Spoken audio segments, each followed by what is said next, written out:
बच्चों, आज हम पढ़ने वाले हैं भारतीय इतिहास का सबसे एक महत्वपूर्ण टॉपिक, जो आपके एग्जाम के लिए भी वेरी वेरी इंपॉर्टेंट है। स्वदेशी मूवमेंट।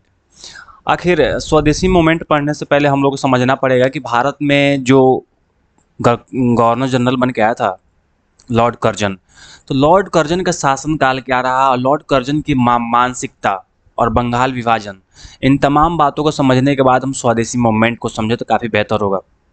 देखिए, मैं ब्रीफ में आपको समझाना चाहता हूँ कि 1899 में भारत का एक गवर्नर जनरल बना, जिसका नाम था कर्जन नाम था। क्या नाम था? Lord Curzon. लॉर्ड कर्जन, उसका नाम था लॉर्ड कर्जन। इसका कार्यकाल था 1999 से 1899 से 1905 तक भारत में शासन किया एज अ गवर्नर जनरल के रूप में, जो हेड ऑफ कंपनी के जो मालिक होते थे।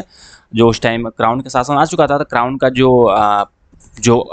क्राउन ने जिसको अपने भारत के शासन पे आधिपत्य स्थापित किया हुआ था और जिसको प्रमुख बनाया हुआ था, उसको हम कहते थे उस टाइम, आप उसको गवर्नर जनरल बोलिए या वायसराय बोलिए, बात एक ही है, क्योंकि 1857 के क्रांति के बाद से स्थिति बदली और लॉर्ड कर्जन जो उस टाइम जो थे वायसराय थे, जो गवर्नर जनरल थे, उनको वायसराय कहा जाने लगा।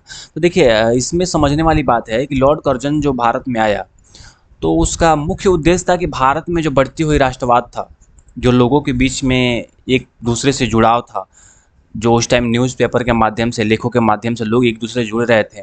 और बंगाल बंगाल मुख्य रूप से भारत में राष्ट्रवाद का केंद्र था, क्योंकि जो बंगाल था, ये हो गया भारत का मैप। और आप देखोगे यहाँ पे जो बंगाल था, उस टाइम के बंगाल में बिहार भी शामिल था, उस टाइम के बंगाल में यूपी भी शामिल था, उस टाइम के बंगाल में वेस्ट बंगाल भी शामिल था, उस टाइम के बंगाल में यहाँ के आसाम के कुछ प्रांत थे, के साथ साथ सारे भूभाग यहाँ पे उस टाइम के बंगाल में, इसको कहते थे हम बंगाल, इसको हम कहा जाता था बंगाल। और यहाँ पे लॉर्ड कर्जन जब आया तो देख रहा था कि भारत में जो उग्रवाद था, भारत में जो क्रांतिकारी विचारधारा था, भारत में जो सबसे शिक्षित लोग थे, इसी प्रांत से उभर के सामने आ रहे थे। और भारत में अंग्रेजियत शासन की जो चुनौती सबसे ज़्यादा मिल रही थी, वो कहाँ से मिल रही थी? बंगाल से मिल रही थी। तो लॉर्ड कर्जन आते सोचता है कि इस बंगाल को बांटना पड़ेगा। अगर हम बंगाल को तोड़ देते हैं, अगर हम बंगाल को धर्म के आधार पर तोड़ देते हैं, तो हो सकता है कि यहाँ पे जो भारत में कि जो राष्ट्रवाद पनप रहा है, उस राष्ट्रवाद को दबाया जा सके और यहाँ पे कंट्रोल स्थापित किया जा सके।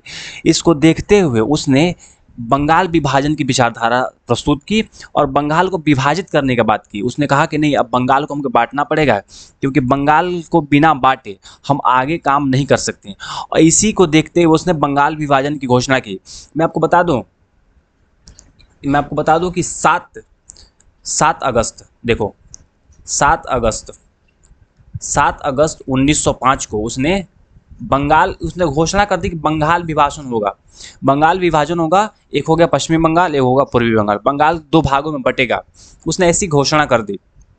और साथ साथ कहा, और देखो, 7 अगस्त को तो सिर्फ उसने घोषणा की हुई थी बंगाल विभाजन होगा, लेकिन वास्तव में बंगाल विभाजन लागू कब हुआ? दोनों क्वेश्चन इंपॉर्टेंट है, क्योंकि आपके एग्जाम में पूछता है। सिर्फ वो नहीं कि बंगाल विभाजन, लेकिन बंगाल विभाजन के साथ साथ बंगाल विभाजन की जो बातें हैं और बंगाल विभाजन लागू कब हुआ, इस सारी बातों को समझना बहुत ज़रूरी है। उसने तो बोल दिया कि बंगाल विभाजन होगा, और उसने जो बंगाल विभाजन को वास्तविक प्रभावी रूप से बंगाल को भंग किया गया, भंग किया गया। बंगाल विभाजन को भंग कहते हैं। तो वास्तव में कब किया गया? तो वास्तव में किया गया 16 अक्टूबर। कलर चेंज कर देता हूँ, आपको दिख नहीं रहा होगा।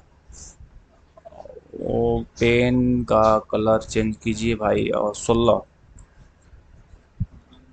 यहाँ पे पहले कलर चेंज करने दो।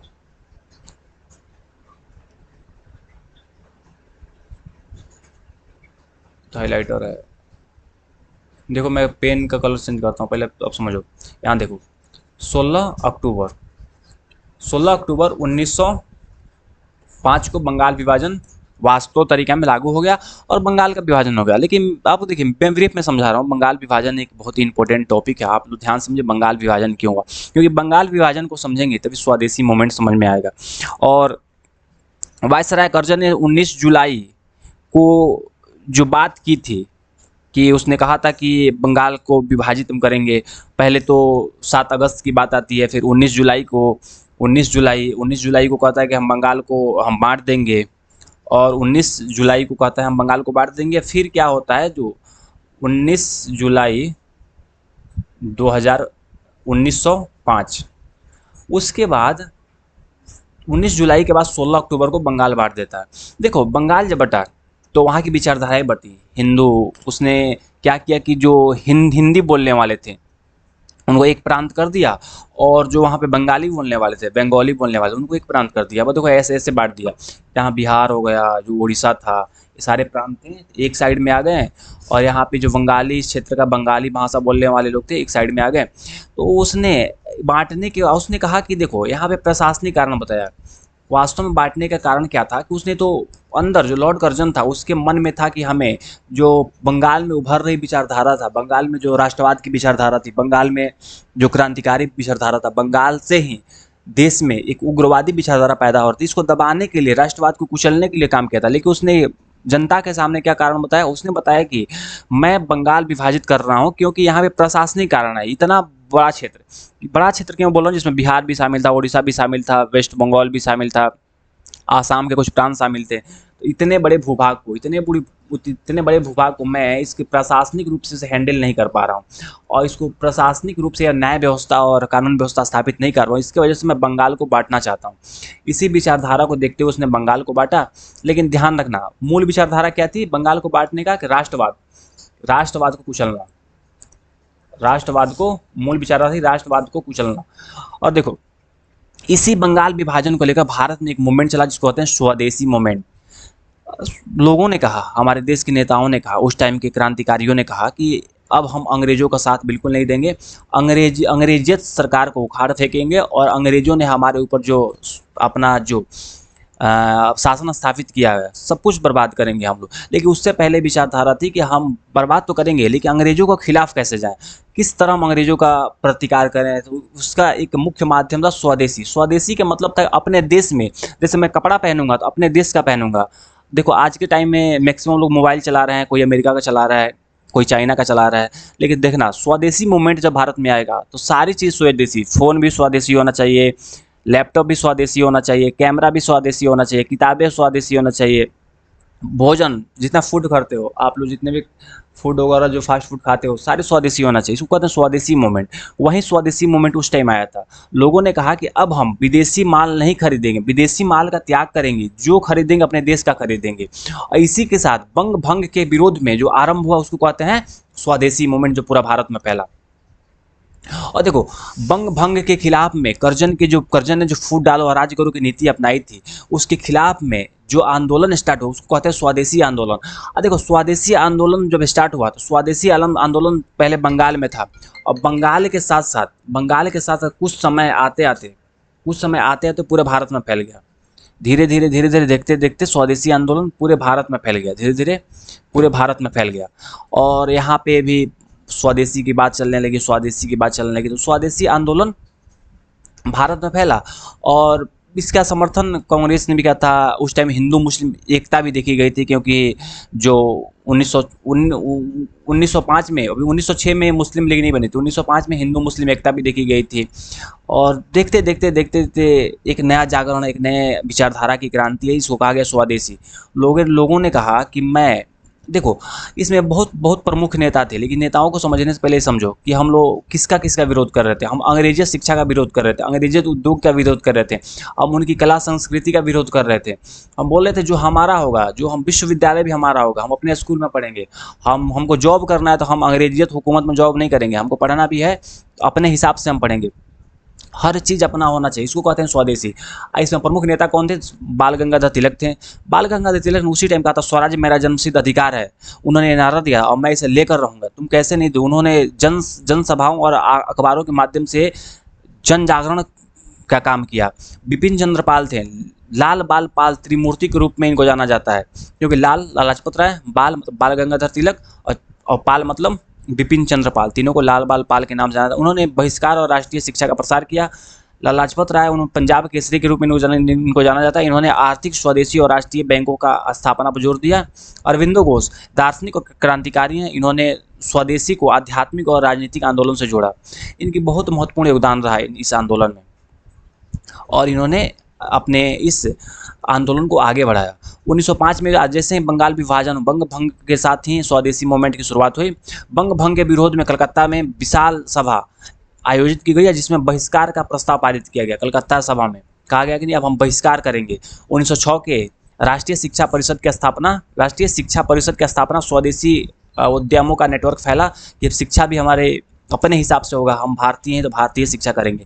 1907 में सूरत विभाजन। देखो, कांग्रेस में नरम दल गरम दल का विभाजन होता है। अंग्रेज देखो, जो स्वदेशी मूवमेंट था, स्वदेशी मूवमेंट की कुछ ऐसी बातें थी, जैसे कुछ नेता चाहते थे कि स्वदेशी मूवमेंट कुछ बंगाल तक ही सीमित रहे, कुछ चाहते थे नहीं, बंगाल से बाहर निकल के हमारे पूरा इंडिया लेवल फैले। इसके खिलाफ में कुछ इसके पक्ष में थे, कुछ इसके पक्ष में थे, मतभेद था। इन्हीं मतभेदों के कारण और बाद में चलकर कांग्रेस का अध्यक्ष बनाने के बाद है, इस पे टकराव होगा। सूरत में कांग्रेस का विभाजन हो गया, नरमगल और दरमगल दो भागों में बट गया।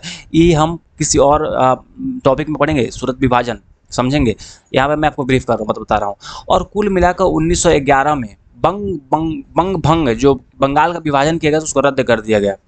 उस टाइम जॉर्ज पंचम आया था और जॉर्ज पंचम ने इस विभाजन को दिल्ली सम्मेलन में इसको रद्द किया गया। और क्या नहीं अब तो, और जैसे बंगाल विभाजन रद्द हुआ वैसे ही आंदोलन धीरे धीरे, स्वदेशी मूवमेंट धीरे धीरे स्थगित होने लगा, कि उनकी जो बात थी पूरी हो गई। ब्रिटिश सरकार की प्रतिक्रिया, दमन ब्रिटिश सरकार तो लाठी के बल पर, गिरफ्तारी के बल पर प्रेस को कुचलने के माध्यम से अपने बातों को रखता था और लोगों को कंट्रोल करता था। मुस्लिम लीग को उसने, ब्रिटिश सरकार ने क्या किया, मुसलमानों को प्रोत्साहित किया कि तुम फूट डालो और राज करो की नीति ही थी कि मुस्लिमों को सपोर्ट करो, हिंदू को अलग करो, हिंदू को सपोर्ट करो, मुस्लिम को अलग करो, ताकि हम अपना दाल गला सकें। और 1911 में दिल्ली दरबार में बंगाल विभाजन को रद्द किया गया और आंदोलन अप्रत्याशित जीत हुई। इसको कहते हैं बंगाल विभाजन और बंग भंग आंदोलन। और 1905 से 11 तक लगभग 6 वर्षों तक संघर्ष चला। बहुत सारे विश्वविद्यालय, 40 से अधिक विश्वविद्यालय स्थापित किए गए। 1911 में बंग भंग रद्द हुआ। 1920 तक प्रभावी, मतलब असहयोग आंदोलन के स्वदेशी पुनर्जागरण। 1920 का आंदोलन बाद में समझेंगे। स्वदेशी आंदोलन ने पहली बार भारतीय जनता को, मतलब एक राष्ट्रीयता की भावना, ये गांधी के असहयोग आंदोलन का प्रवर्तिक था। मतलब पहली बार देखा गया कि लोगों ने मिलकर अपने एक दूसरे के साथ समर्थन में आकर भारत में स्वदेशी के रूप में काम किया। इसको कहते हैं हम स्वदेशी मूवमेंट। और स्वदेशी मूवमेंट बहुत ही इंपॉर्टेंट आप लोगों के लिए। तो स्वदेशी मूवमेंट में जितनी महत्वपूर्ण चीज़ें हैं, बस ध्यान रखना। कुछ चीज़ें मैं आपको फिर याद दिला देता हूँ कि स्वदेशी, देखो, भारत के राष्ट्रीय आंदोलन की एक युगांतकारी घटना थी, जिसकी घोषणा तत्कालीन ब्रिटिश वायसराय लॉर्ड कर्जन ने 19 जुलाई 1905 को की थी। कब की थी घोषणा, याद रखना, 19 जुलाई 1905। इस टाइम घोषणा किया गया था कि हम बंगाल को विभाजित करेंगे। और बंगाल विभाजन लागू कब हुआ, 16 अक्टूबर 1905। तो ध्यान रखना, 16 अक्टूबर को ये लागू हुआ था। अंग्रेजों ने फूट डालो राज करो की नीति के माध्यम से किया। और इसको 1911 में बंगाल विभाजन को 1911 में इसको रद्द कर दिया गया। जॉर्ज पंचम आया था उस टाइम, दिल्ली दरबार के आयोजन हो रहा था उसी टाइम। इसको लॉर्ड हार्डिंग द्वितीय भी था, उसके माध्यम से। वायसराय कौन था, लॉर्ड हार्डिंग द्वितीय, याद रखिएगा। वायसराय कौन था, लॉर्ड हार्डिंग द्वितीय था उस टाइम। जॉर्ज पंचम की आगमन हुई थी। उसके साथ ही यहाँ पे बंग भंग आंदोलन के माध्यम से जो स्वदेशी था उसको लेकर दिया गया। और बंगाल वासी उस टाइम 16 अक्टूबर 1905 को शोक दिवस मनाते थे, क्योंकि बंगाल बटा था, बंगाल 2 भागों में बटा था। उस टाइम हिंदुओं को, मुसलमानों को ऐसे बांटने की कोशिश की गई थी, ताकि एक भाषा के आधार पर, धर्म के आधार पर बांट के हम अपने शासन को स्थापित कर पाए। देखिए, मुझे लगता है कि इतना आप पढ़ लेंगे तो इतना क्वेश्चन यहाँ से जो क्वेश्चन बनेगा और वो आप हैंडल कर पाएंगे। इससे ज़्यादा जानने की आवश्यकता है नहीं, इतना ही। अगर मैं आपको पढ़ाने लगूँ तो लगभग 1-1.5 घंटा इसी पे चलेगा, 2-3 घंटा का क्लासेस हो जाएगी। तो ज़्यादा नहीं, एग्जाम बहुत नज़दीक है, लगभग सितंबर में आप लोगों का पेपर होने वाला है।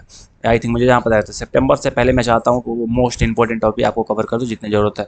ठीक है, अगर वीडियो अच्छा लगा तो वीडियो को लाइक कीजिए, चैनल को सब्सक्राइब कीजिए, दोस्तों में शेयर कीजिए। फिर मिलते हैं नेक्स्ट वीडियो में। बहुत बहुत धन्यवाद।